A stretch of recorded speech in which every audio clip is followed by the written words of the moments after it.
আব্বার বিয়ে তো তুমি কাম লাগিতে করলো।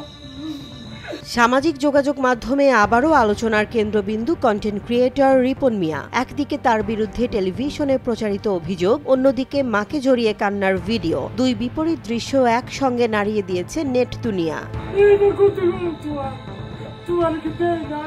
মঙ্গলবার একাধিক টেলিভিশন ও অনলাইন চ্যানেল রিপন মিয়াকে নিয়ে একটি প্রতিবেদন প্রচার করে। সেখানে তার মা অভিযোগ করেন, খুব কষ্ট করে মানুষ করেছি, কিন্তু এখন সে পরিচয় দেয় না। প্রতিবেদনে বলা হয়, জনপ্রিয়তার চূড়ায় থাকা রিপন এখন মা বাবার সঙ্গে না থেকে আলাদা পাকা বাড়িতে স্ত্রী সন্তান নিয়ে বসবাস করছেন এবং মা বাবার ভরণ পোষণ দেন না। কামের কোনো শরম নাই, কামের উপরে কোনো ওষুধ নাই, নিজের কাম নিজে করবেন, এটাই বাস্তব। সংবাদটি প্রচারের পর থেকেই শুরু হয় তীব্র সমালোচনা। অনেকে লেখেন, খ্যাতি মানুষকে মানুষ থাকতে দেয় না। আবার কেউ কেউ রিপনের বিরুদ্ধে কটাক্ষ করেন।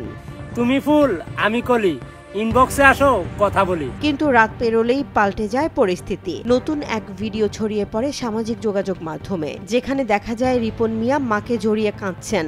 আঞ্চলিক টানে তার মুখে উচ্চারিত হয়, তোমারে দেহি না আমি, আব্বারে দেহি না আমি, আমার জীবনটা শেষ করলা। মাকেও দেখা যায় ছেলেকে জড়িয়ে ধরে কাঁদছেন। ভিডিওটি ভাইরাল হওয়ার পর সমালোচকদের অনেকেই মন্তব্য করেন, মা ছেলের সম্পর্ক পৃথিবীর সবচেয়ে পবিত্র বন্ধন।